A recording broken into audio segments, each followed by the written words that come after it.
¿Y si te dijera que algunas de las pinturas más valiosas del mundo fueron arrancadas de sus muros en plena oscuridad y que 80 años después aún seguimos sin saber dónde están?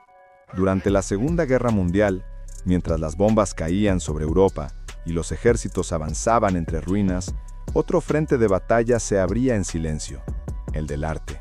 Un ejército sin uniformes ni fusiles, pero con listas detalladas, cajas de madera y trenes cargados de historia.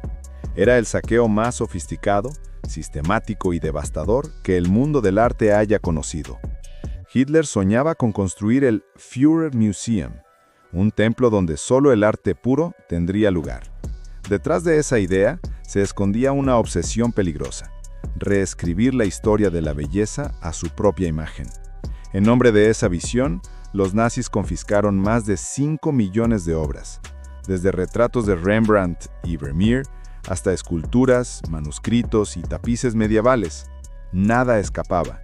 Cada cuadro era una conquista simbólica, una forma de borrar la memoria de quienes consideraban indeseables. Mientras las tropas saqueaban palacios y museos, miles de familias judías fueron obligadas a entregar su patrimonio. Retratos que habían colgado durante generaciones desaparecieron en una noche. En las paredes quedaron sombras rectangulares, rastros de marcos vacíos, silencios que hablaban de pérdida. Esas pinturas no eran solo arte, eran identidad, herencia, historia familiar. En ellas estaban los rostros de quienes ya no volverían. Los trenes partían hacia el corazón del Reich. Cajas sin nombre, documentos falsificados, inventarios secretos. Algunos cargamentos fueron destruidos para que nadie descubriera su contenido. Otros terminaron escondidos en lugares imposibles: minas de sal, túneles bajo los Alpes, castillos abandonados. Ahí, entre la humedad y el polvo, quedaron sepultadas las huellas de una cultura entera. El arte europeo fue secuestrado, y con él, una parte del alma de la humanidad. A veces imaginamos el arte como algo eterno, inmortal, pero esta historia demuestra lo contrario. Basta una guerra, un decreto, un hombre con poder, para que la belleza desaparezca. Y sin embargo, esas obras siguen respirando en el misterio. Algunos cuadros han reaparecido décadas después en subastas clandestinas o colecciones privadas, como fantasmas que se niegan a morir. Otros, en cambio, parecen haberse disuelto entre los pliegues del tiempo. En este capítulo de El lienzo oculto, viajaremos al corazón de ese misterio. Descubriremos cómo un régimen convirtió el arte en botín, la cultura en arma y la memoria en silencio. Conoceremos los rostros detrás de las pérdidas, los investigadores que aún hoy buscan las piezas desaparecidas y los secretos escondidos en galerías que el mundo ya olvidó. Porque detrás de cada pintura robada hay una historia que clama por ser contada. Y lo que vas a escuchar ahora no es solo la historia de un robo, es la historia de cómo la humanidad intentó borrar su propia alma. Las imágenes que quedaron después del saqueo parecen silenciosas, pero si miras con atención, todavía gritan. Cada trazo robado fue una vida arrancada, una historia mutilada, una memoria condenada al olvido. En medio del caos de la guerra, mientras los tanques avanzaban y las ciudades ardían, hombres elegidos por el régimen nazi recorrían museos, iglesias y casas particulares con una lista en la mano. No buscaban enemigos, buscaban belleza. Y la belleza para ellos también era territorio conquistado. En cada palacio ocupado, el sonido de los pasos resonaba sobre los suelos de mármol, y cuando se detenían frente a un cuadro, el mundo perdía un pedazo de su alma. Imagínalo por un momento, una familia judía en Viena, obligada a dejar su hogar en cuestión de horas. En el salón cuelga un retrato dorado, un Klimt que ha pertenecido a la familia durante generaciones. Mientras cierran las maletas, un oficial entra, señala el cuadro y sonríe. No hay violencia visible, pero la humillación es total. Ese retrato no volverá jamás. Detrás de él quedan los ecos de risas, de escenas familiares, de una historia interrumpida. El arte, en aquel instante, se convierte en testigo y en víctima. Cada obra robada tiene un destino diferente. Algunas fueron enviadas a depósitos secretos del Tercer Reich, donde el polvo y la oscuridad sustituyeron las salas iluminadas de los museos. Otras fueron destruidas porque sus autores no encajaban en el ideal puro del arte ario. En esos sótanos sin luz, el color se desvanecía lentamente, pero la carga simbólica seguía intacta. Eran más que lienzos, eran pedazos de identidad, fragmentos de culturas enteras que los nazis intentaron borrar del mapa. Cuando la guerra terminó, miles de obras seguían desaparecidas.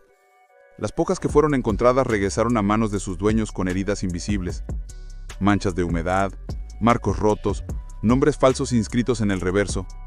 Y sin embargo, lo más doloroso no era el daño material, sino la pérdida del vínculo emocional. Para muchos sobrevivientes, esas pinturas eran la única forma de recordar un pasado que el horror había intentado borrar. Mirarlas era volver a escuchar las voces de los que ya no estaban. Algunos investigadores dedicaron toda su vida a rastrear esos tesoros perdidos, siguiendo pistas en archivos olvidados, fotografías en blanco y negro, registros de trenes que nunca llegaron a destino. En cada descubrimiento una emoción mezclada de alivio y tristeza. Recuperar una obra era como encontrar un fantasma. Pero la mayoría de las piezas nunca reaparecieron. Permanecen ocultas, quizá en colecciones privadas, quizá detrás de paredes falsas, esperando que alguien vuelva a nombrarlas. Y mientras el tiempo avanza, la historia sigue incompleta.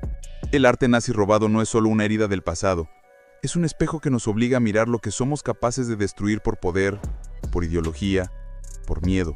Nos recuerda que detrás de cada pintura desaparecida hay una pregunta que aún no sabemos responder. ¿Quién decide qué merece ser recordado y qué debe ser borrado? Si estás sintiendo esa mezcla de rabia y melancolía, escribe en los comentarios una palabra: memoria, porque la memoria, como el arte, solo muere cuando dejamos de nombrarla. Dicen que, en medio de las ruinas de Alemania, el silencio era tan profundo que uno podía escuchar el polvo caer sobre los escombros. Ahí, entre montañas de piedra y acero, comenzó una de las búsquedas más extraordinarias de la historia, la de las obras robadas por el Tercer Reich. Ya no se trataba solo de recuperar cuadros o esculturas, sino de rescatar la memoria de un continente que había intentado borrarse a sí mismo. Fue entonces cuando aparecieron los llamados Monuments Men, un grupo de historiadores, artistas y soldados que, sin más armas que su convicción, se internaron en los lugares donde el arte había sido sepultado. Imagínalos entrando en una mina de sal en Altaussee, Austria. El aire era tan denso que cada respiración dolía. Frente a ellos, cajas apiladas hasta el techo, marcadas con símbolos nazis. Dentro, tesoros inimaginables. Un Vermeer desaparecido, esculturas de Miguel Ángel, tapices del siglo XV. Obras que el régimen había querido conservar para su museo soñado, mientras destruía todo lo demás.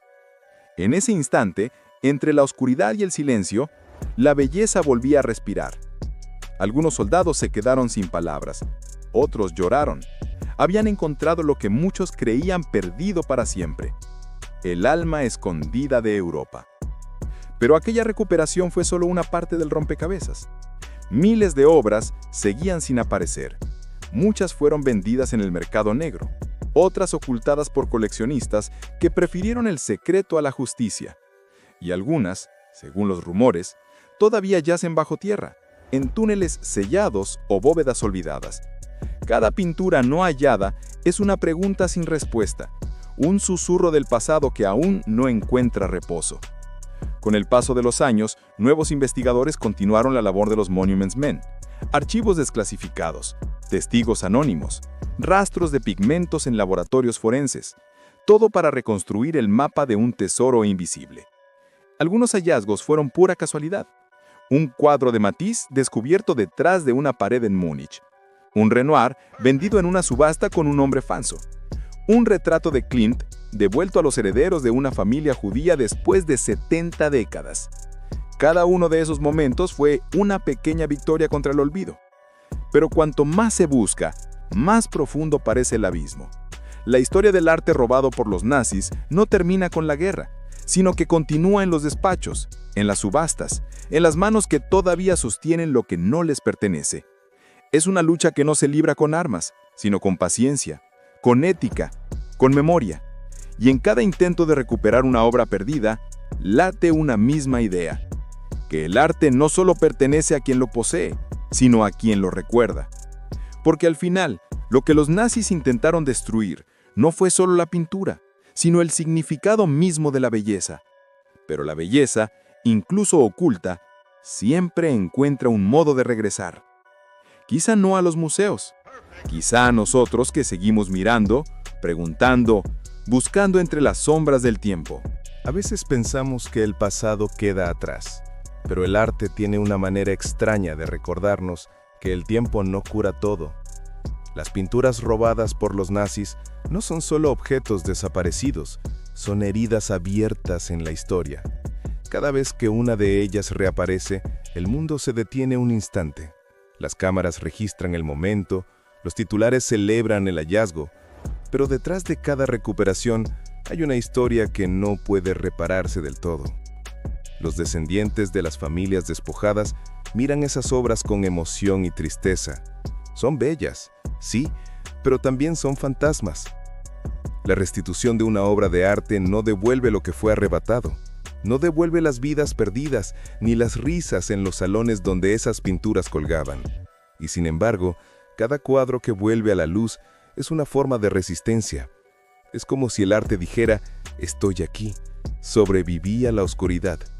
Y en esa afirmación silenciosa, la humanidad encuentra un reflejo de sí misma, un recordatorio de que la belleza no puede ser poseída por la violencia. Hoy, muchos de esos cuadros descansan en museos, otros siguen ocultos en colecciones privadas.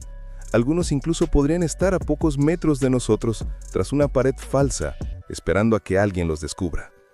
Lo cierto es que el misterio nunca se fue. Las rutas del tráfico de arte continúan, las manos cambian, pero las preguntas siguen siendo las mismas. ¿Cuánto vale una pintura? ¿Cuánto vale la memoria? ¿Y quién decide qué merece ser recordado? La historia del arte nazi robado no termina con la guerra, ni con los juicios, ni con los archivos desclasificados. Termina si acaso cuando entendemos lo que significó perderlo. Cuando comprendemos que el arte no es un lujo, sino un testigo de lo que fuimos y de lo que aún somos capaces de destruir. Las sombras del pasado siguen allí, pero también la luz que emana de cada obra recuperada, de cada nombre recordado, de cada historia contada. Porque cada vez que alguien pronuncia el nombre de una pintura desaparecida, esa pintura, de algún modo, vuelve a existir. Y quizás ese sea el verdadero poder del arte, desafiar al olvido. Así que si algo de esta historia te tocó, si sentiste la necesidad de recordar, escribe en los comentarios una sola palabra: luz. Porque mientras haya alguien dispuesto a buscarla, ninguna obra ni ningún recuerdo estarán realmente perdidos.